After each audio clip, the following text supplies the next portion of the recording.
श्री स्वामी समर्थ अवधूत चिंतन श्री गुरुदेव दत्त स्वामी कृपा या चॅनलमध्ये सर्वांचं खूप खूप मनापासून स्वागत। तर येणाऱ्या 26 मार्च 2026ला आहे श्रीरामनवमी आणि त्या दिवशी वार आहे गुरुवार।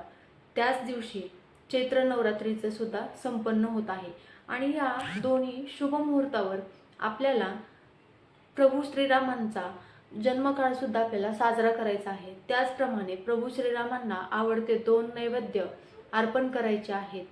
तसंच आपल्याला चैत्र नवरात्रीचा सुद्धा त्या दिवशी कुळाचार करायचा आहे। कुळाचार कसा करावा, काय करावा हा व्हिडिओ आपल्या चॅनलवरती बनवलेला आहेच।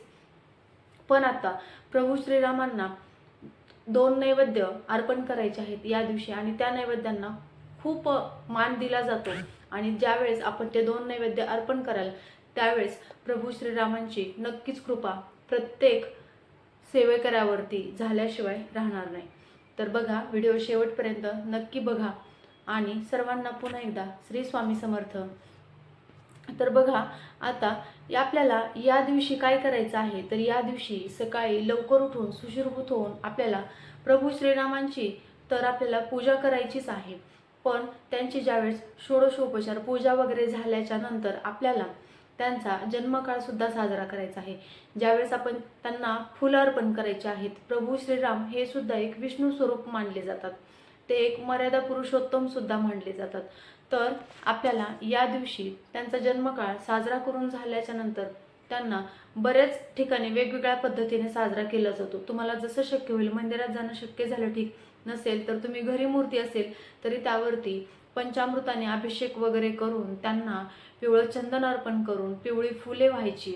परत त्या दिवशी आपल्याला तुळशीच्या मंजुळा किंवा एक तुलसीपत्र त्यांना अर्पण करायचं आहे आणि आपल्याला रामरक्षा स्तोत्राचं सुद्धा पठण करायचं आहे। हे सुद्धा मी मागच्या व्हिडिओमध्ये सांगितलेलं आहे। पण आता 2 नैवेद्य जे आहेत ते आपल्याला कधी दाखवायचे आहेत आणि त्या नैवेद्याचं महत्त्व काय आहे, त्या फळाचं नाव हे प्रभू श्रीरामांवरूनच कसं पडलं आहे या मागचा हेतू आपण जाणून घेणार आहोत। तर बघा, प्रभू श्रीराम नवमीच्या दिवशी आपल्याला प्रभू श्रीरामांना रामफळाचा नैवेद्य दाखवला जातो। या मागची ऐतिहासिक माहिती काय आहे, तर श्रीराम नवमीला प्रभू रामचंद्रांचा जन्म झाला म्हणून नैवेद्यामध्ये आपण त्यांना रामफळ हे नैवेद्य अर्पण केला जातो। आणि हा रामफळाचा जो हंगाम असतो, म्हणजे रामफळ कधी येतात तर चैत्र पक्षामध्ये रामफळाचा, आता या म्हणजे चैत्र महिन्यामध्ये रामफळाचा खूप हंगाम असतो आणि हा हंगाम चैत्र महिन्यात असतो। रामफळाचा गोडवा आणि सुगंध हा प्रभू रामांच्या मंगलमय आणि शांत स्वभावाचं प्रतीक मानलं जातं म्हणून त्यांना रामफळ, या फळाला रामफळ हे नाव पडलं आहे। यावरून समजतं की हे फळ सात्विकतेचं, समर्पणाचं आणि निसर्गाशी जोडलेले असल्याने या दिवशी या फळाला विशेष महत्त्व आणि प्रभू श्रीरामांना हे अर्पण केलं जातं। चैत्र महिन्यात रामफळाचा खूप हंगाम असतो, त्यामुळे नैवेद्यासाठी ताजे फळ म्हणून याला प्राधान्य दिले जाते। तसेच रामनवमीच्या दिवशी सात्विक नैवेद्य दाखवला जातो, म्हणजेच काय, या दिवशी मांसाहार टाळला जातो। या दिवशी कोणीही मांसाहार करत नाही, तर या दिवशी पूर्ण सात्विक नैवेद्य दाखवला जातो। जसे की पुरणपोळी असेल किंवा तुम्ही जे काही तुमच्या घरामध्ये बनवत आहात असं सात्विक नैवेद्य दाखवला जातो। आणि या दिवशी उपवास करण्याची सुद्धा परंपरा आहे। आता ज्याला शरीराला शक्य होईल त्यांनी उपवास करावा, ज्यांना शक्य नाही होणार त्यांनी उपवास नाही केला तरी चालेल, पण त्या दिवशी त्यांची सेवा करण्याचं भाग्य मात्र नक्कीच प्रत्येकांना लाभलं पाहिजे। जसं की रामचरित्रमानस असेल, परत नंतर श्रीराम रक्षा स्तोत्र असेल किंवा श्रीराम राम जय जय राम या मंत्राचा जप करणं असेल, या कुठलीही तुम्ही एक सेवा करू शकता।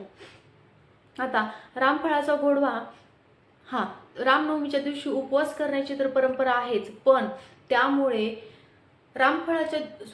रामनवमीच्या दिवशी रामफळ हे का खाल्लं जातं, तर यामुळं आपल्या शरीराला ऊर्जा देणारं तर फळ मानलंच जातं, पण हे फळ असं आहे की प्रभू रामाच्या पावन जन्मोत्सवासाठी हे योग्य मानलं जातं। म्हणून बघा, ज्या दिवशी मंदिरामध्ये सुद्धा राम जन्मोत्सव साजरा केला जातो त्या दिवशी त्या ठिकाणी मोठ्या प्रमाणामध्ये प्रत्येक भक्त आपल्या भक्तीसाठी, श्रद्धेसाठी प्रभू श्रीरामांना रामफळ अर्पण करत असतो. आणि ज्यावेळेस आपण प्रभू श्रीरामांना रामफळ हे त्यांच्या आवडीचं फळ आहे आणि हे अर्पण करत असतो, त्यावेळेस ते आपल्यावरती प्रसन्न होऊन आपल्याला आशीर्वाद देत असतात. बघा, असं काही नाही, ज्यांना नाही मिळालं त्यांनी फक्त साखरेचा गोड नैवेद्य दाखवला तरी सुद्धा चालतो, असं काही नाही.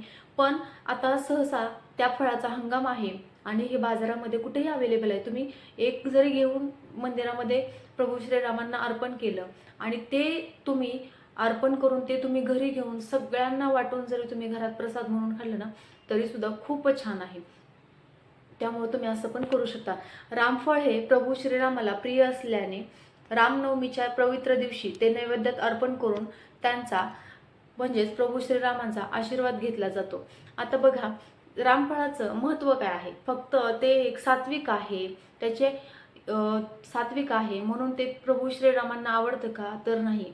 याचा पाठीमागचा ऐतिहासिक माहिती हे वेगळीच आहे. म्हणजेच बघा, वनवासात असताना श्रीराम रामफळ का खात असत आणि याचे महत्त्व काय आहे हे आपण या ह्याच्यातून जाणून घेऊया. प्रभू श्रीराम आणि माता सीता आणि लक्ष्मण यांनी त्यांच्या 14 वर्षाच्या वनवासात कंदमुळे आणि फळे यांचा आहार घेतला. या कंदमुळांना आणि फळांना अनेक ठिकाणी रामफळ किंवा रामकंद म्हणून ओळखलं जातं. याची निर्मिती कशी झाली? तर प्रभू श्रीरामांच्या स्वेदातून रामफळाची निर्मिती झाली. एका पौराणिक कथेनुसार हे फळ म्हणजेच याला रामायणातील अरण्यकांड म्हणतात. रामायणातील अरण्यकांडानुसार हे फळ प्रभू रामांच्या घामाच्या थेंबापासून निर्माण झाले आहे. माता सीतेने हे फळ चाखल्यावर त्यांना ते खूप आवडले आणि त्यांनीच याचे नाव रामफळ ठेवले. आणि आता ही तर आहेच, पण ऋषिकेशांची सुद्धा यामध्ये एक म्हणजे पौराणिक कथा आहे. तर ती कोणती? रावणाचा वध केल्यानंतर जेव्हा श्रीराम ब्रह्महत्येच्या दोषातून मुक्त होण्यासाठी ऋषिकेशाला तपश्चर्या करायला गेले, तेव्हा त्यांनी तिथे हेच फळ खाऊन उपवास सोडला होता, अशी सुद्धा मान्यता आहे.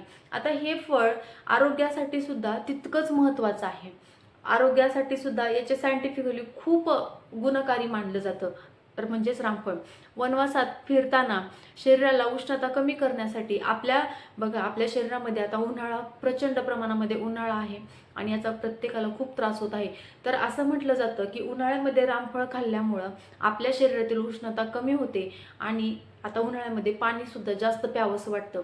तर रामफळ खाल्ल्यामुळे काय होतं, तर आपल्या शरीराची तहान भागवण्यासाठी अत्यंत गुणकारी मानलं जातं आणि हे फळ पचनासाठी हलकं आणि शक्ती देणारं आहे असं म्हटलं जातं. याचा आरोग्यासाठी सुद्धा खूप फायदे आहेत आणि याचा रंग जसे की नावानुसारच हे फळ वनवासामध्ये सीता राम यांनी ही फळे खात त्यातील हिरव्या रंगाच्या फळाला सीताफळ नाव दिलं आणि लालसर रंगाच्या फळाला रामफळ हे नाव देण्यात आलं. आता रामफळाचे आरोग्यासाठी फायदे कोणते आहेत? रामफळ हे आरोग्यासाठी अत्यंत फायदेशीर आहे. शरीरातील उष्णता कमी करतं आणि भरपूर प्रमाणामध्ये पोषक तत्वे सुद्धा आपल्याला शरीराला मिळवून देतं. हे फळ अँटी कॅन्सर प्रॉपर्टीजसाठी सुद्धा उपयुक्त आहे. म्हणजेच हे फळ कर्करोग विरोधी आहे. म्हणजे बघा, कॅन्सरचे जे पेशंट असतात त्यांना सुद्धा रामफळ आवर्जून दिलं पाहिजे, कारण ते काय करतं, अँटी कॅन्सर प्रॉपर्टीज म्हणजे आपल्या शरीरामध्ये म्हणजे बऱ्याच जणांना जे काही कॅन्सर असतात बऱ्याच पेशंटना, तर त्यांना अँटी प्रॉपर्टीज म्हणून रामफळ हे सुद्धा फळ दिलं जातं आणि ते खूप गुणकारी आहे या आजारावरती. हृदयाचे आरोग्य सुद्धा राखण्यास मदत करतं आणि पचनक्रिया सुद्धा खूप मोठ्या प्रमाणावरती सुधारतं. या दिवशी आपल्याला आणखी एक नैवेद्य दाखवायचा आहे. तर तो कोणता? या दिवशी आपल्याला प्रभू श्रीरामांचा जन्मकाळ असल्यामुळे आपल्याला सुंठवडा सुद्धा बनवायचा आहे. तर बघा, आता आपण सुद्धा बघा बऱ्याच ठिकाणी बघत असतो, ज्यावेळेस श्रीकृष्ण जन्माष्टमी असते किंवा घरामध्ये एखादे आपल्या म्हणजे कुणी असो किंवा आपण स्वतः ज्यावेळेस डिलिव्हरी वगैरे झालेली असते त्यावेळेस काय म्हणजे करतात, तर सुंठवडा वगैरे बनवलेला असतो. त्याचप्रमाणे ती प्रथा आजपर्यंत चालत आलेली आहे. ज्यावेळेस एक नवीन बाळ जन्माला येतं त्यावेळेस घरांमध्ये सुंठवडा बनवला जातो. त्याचप्रमाणे प्रभू श्रीरामांना सुद्धा ज्यावेळेस त्यांचा जन्मकाळ झाला होता त्यावेळेस सुंठवडा खाऊन हा उपवास सोडला जातो आणि श्रीकृष्ण जन्माष्टमीला सुद्धा असंच आहे. त्याचप्रमाणे आपल्याला या दिवशी नैवेद्यामध्ये सुंठवडा बनवायचा आहे आणि ज्यावेळेस सुंठवडा बनवला आहे तो आपण प्रसाद अर्पण करताना त्यावरती एक गायत्री मंत्र म्हणत म्हणत तुळशीपत्रसुद्धा अर्पण करायचं आहे आणि आपल्याला तो सुद्धा नैवेद्य आवर्जून दाखवायचा आहे.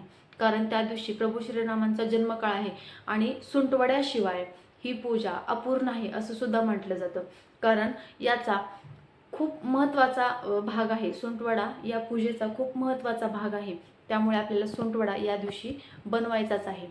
तर आता व्हिडिओ आवडला असल्यास लाईक करा, शेअर करा, कमेंट करा. आणखीन अशाच एका नवीन व्हिडिओसाठी सुद्धा आपण उद्या आपल्या चॅनलवरती येणारच आहे. तर नक्की पाहत राहा. काही सांगताना चूक झाली असेल त्याबद्दल माफी असावी. श्री स्वामी समर्थ सर्वांना. आणि नक्कीच तुम्ही सुद्धा बाजारामध्ये रामफळ वगैरे अवेलेबल आहेत, ते घेऊन प्रभू श्रीरामांना प्रसन्न करण्यासाठी किंवा त्यांचा आशीर्वाद घेण्यासाठी तुम्ही सुद्धा नक्कीच हे रामफळ प्रभू श्रीरामांच्या मंदिरामध्ये अर्पण करा. सुंटवडा सुद्धा त्या दिवशी घेऊन मंदिरामध्ये दाखवा किंवा घरी मूर्ती असेल तर त्यांना सुद्धा ते अर्पण करा. आणि ते रामफळ आणि तो सुंटवडा तुम्ही घरात प्रसाद म्हणून सर्वांना वाटू शकतात. श्री स्वामी समर्थ सर्वांना.